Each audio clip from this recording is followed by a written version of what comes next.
আসসালামু আলাইকুম সম্মানিত দর্শক, কি অবস্থা? সবাই কেমন আছেন? আশা করি ভালো আছেন। তো শেষ পর্যন্ত ইত্যাদিও সকালকে খুব ফিরে দিল। তো চলেন ভিডিওটা দেখে আসি। দেখেছি যাদের সস্তা উপস্থাপনার ব্যবস্থাপনা দেখে অব্যবস্থাপনা এমন হয় এ যেন মানুষ নয়। স্প্রিং লাগানো কোনো পুতুল যেন লাফাচ্ছে, ঝাঁপাচ্ছে, মাইক্রোফোন কাঁপাচ্ছে এবং হাঁপাচ্ছে।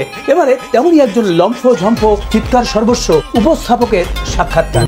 এবারে এমন একজন সংবাদ উপস্থাপকের সঙ্গে কথা বলবো যার আচার আচরণ এবং লম্পজম্পের কারণে আপনারা অনেকে তাকে চেনেন এবং তার সম্পর্কে জানেন। আচ্ছা, আপনি কতদিন ধরে সংবাদ পরিবেশনা সংবাদ নিয়ে কাজ করছেন? কি বলছেন আপনি? আপনার তো জানা থাকা উচিত আমি কতদিন ধরে এই চ্যানেলে কাজ করছি। আমি তো আপনার সামনেই বসে আছি, তারপর আপনি এভাবে চিল্লাচ্ছেন কেন? এটা আমার অভ্যাস, চিৎকার না করলে আমি মুড পাই।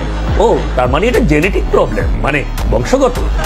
আপনার ওই চিল্লানিটা দেখে মনে হয় আপনি একসময় ক্যানভাসার রাস্তার হকার ছিলেন। সেটা যে ছিলাম না তা কিন্তু না। তারপর হঠাৎ এই চ্যানেলে সুযোগ হলো, তারপর থেকে কাজ শুরু করে দিল। তবে আপনার ওই লাফালাফির কথাগুলো দেখে মনে হয় আপনি ওই সার্কাসের জোকারও ছিলেন। ঠিক ধরেছেন, ছেলেবেলা থেকে সার্কাসের জোকারদের আমি খুব কাছে থেকে দেখার সৌভাগ্য পেয়েছিলাম। মনে করেন আমার ওখান থেকে শুরু। আর আপনার জীবনের দুঃখ কি? আমি যখন দুঃখের কথা বলি তখন লোকজন হাসে, হাসির কথা বললে লোকজন উত্তেজিত হয়ে যায়, আবার উত্তেজনার কথা বললে তখন মারতে আসে। কোনো কিছুই তাদেরকে বিশ্বাস করাতে পারি না, ব্যর্থ হই। তাহলে এবারে আমরা আপনার একটু যে উপস্থাপনার অভিনয় দেখব। নিশ্চয় নিশ্চয়। এই যে দেখুন, এই মুহূর্তে ব্রেকিং নিউজ কি দেখাচ্ছে ওরা। হ্যাঁ, আমাদের দেশের বিরুদ্ধে কি বলছে। আপনাদের সবাইকে বলছি, আপনারা দেখুন, আমি কিছু বলবো না।